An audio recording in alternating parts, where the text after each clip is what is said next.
Tawagan po mga ang ating guest co-host for these 2 weeks ay isang kilala na breeder, fighter at magaling magmanok. Magaling ding magnegosyo. Walang iba po, kundi si Ganoong Honey Yu. Magandang umaga po sa ating mananood. Alam mo, Honey, kanina ako kita sa telepono. Sabi ko, Honey, ano oras tayo magkikita? Sabi ng asawa ko, sino yung kausap mo?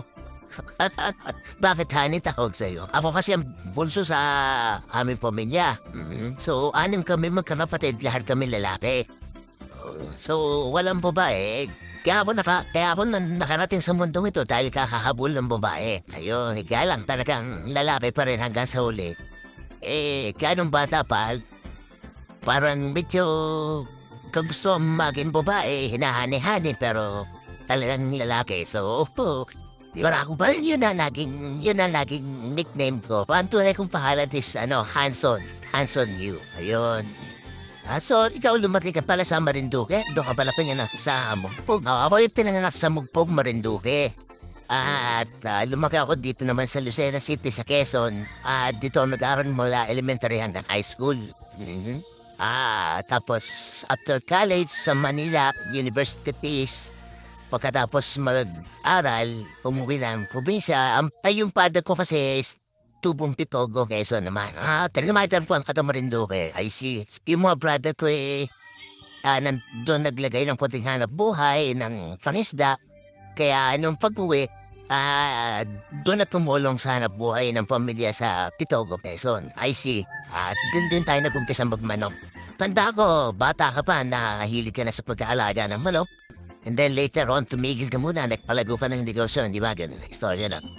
Yung hilig lahat sa manok kasi nung habang malaki ng estudyante pa, nung elementary high school, to embarrass, umuwi na Marinduque. Yung lolo ko kasi talaga magsasabong. So, talagang, kinukusinti kami, sinasama kami sa sabungan, ganyan. Tapos pagdating doon, napikalaman namin kami sa mga manok, pinagbubuto-buto namin.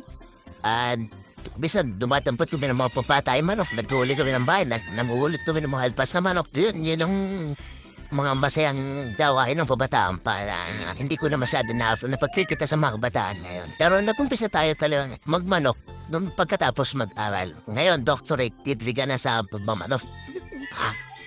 Dahil eksperto na eh. Hindi naman. Marami pa rin kailangan matutunan dahil sa larangan ng sabong ngayon, talagang itong manok. Habang tumatagal ang labanan, napakarami na magagaling na manok, kaya hindi mo pwede sabihin, ito na like ang advantage or kailangan like ang naghahanap ng bagong pamamaraan para mas gumanda at tumibay ang ating manok. Take it from the master. Kasi if you rest on your laurels, malalagpasan ka na ng mga kabataan na patuloy ang paghahanap ng the winning lines, di ba? Mga kilala magsasabong ngayon, nagtuturo na. Hindi katulad ng araw na kahit gusto mong magmanok, talagang wala ka mapagtanungan. Magtatanong ka sa nakita mong mahusay na nananalo man. Hindi ka papasinin. Hindi ka tuturuan. Pero ngayon, open-minded na yung mga magsasabong natin, nagtuturo. Kaya yung mga bago nating kasamahang nahihilig sa pagsasabong, hindi na ganun kahirap para sa kanila.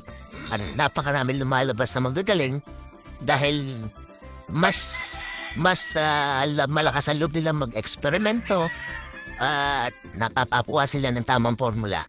Saka importante siyempre, yung manok pa rin. Pagka nakakuha sila ng manok na magaling, lalo ngayon sa social media hindi ka pa sa araw magaling ba yung manok na yan, magaling ba yung ganito? Samantala ngayon, manood ka lang ng TV, ilang shows ka agad tayo dito sa Channel 13 pa lang, di ba? Tapos yung Facebook, dami niya nagpo-post ng mga bitaw. So makikita mo na actually kung anong klase yung makukuha mo. Saka lahat ng labanan ngayon halos napapanood ng live. Kaya alam na ng mga bagong breeders, ng mga bagong nahilig sa manok kung kanino mahuhusay na manok, kung saan sila kukuha ng maayos na materyales. Kaya malaking tulong sa kanila.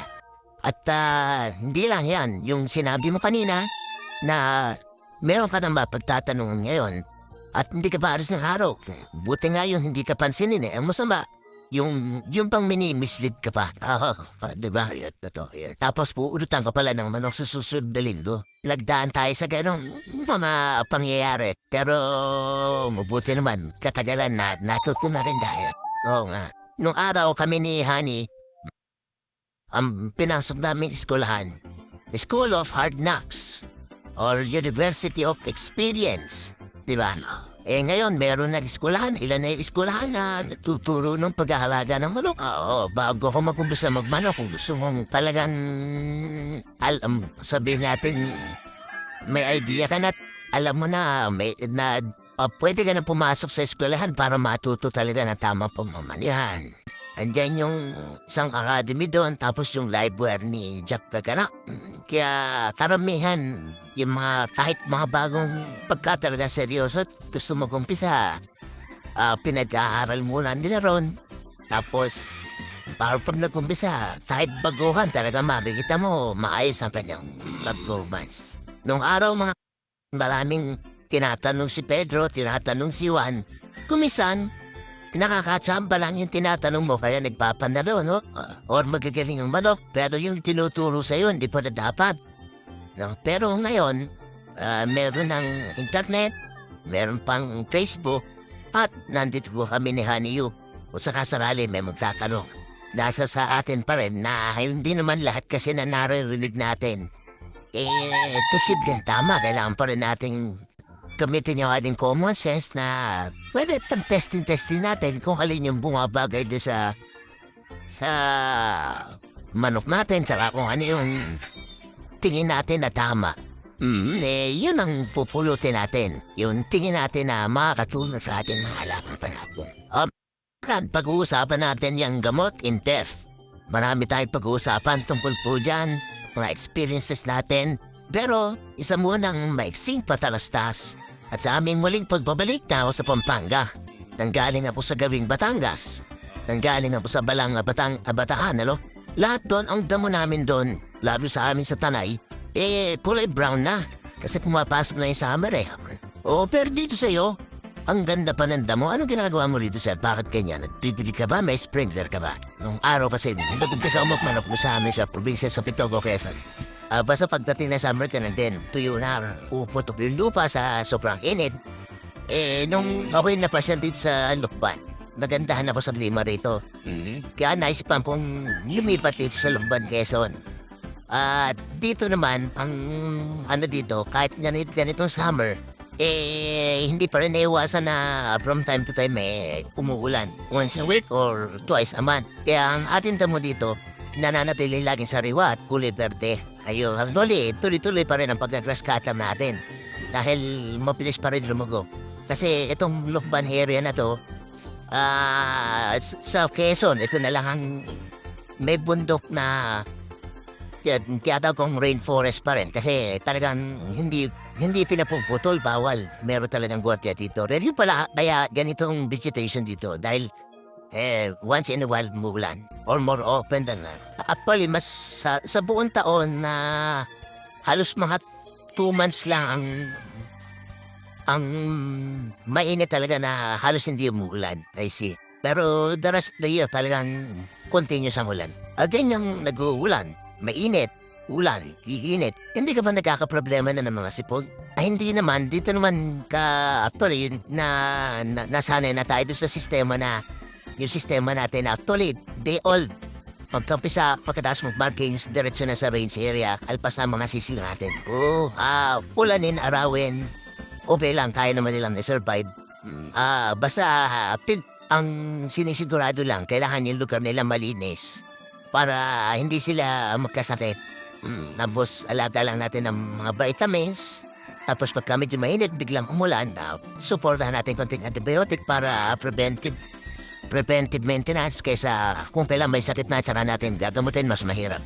Tatatandaan ko, pasilan pa namin dito, meron ka parang dog house. Yung parang kulungan ng aso na sa gabi, yung inahen kasama nila sa loob. Tapos nakatali yata yung inahen nakatali.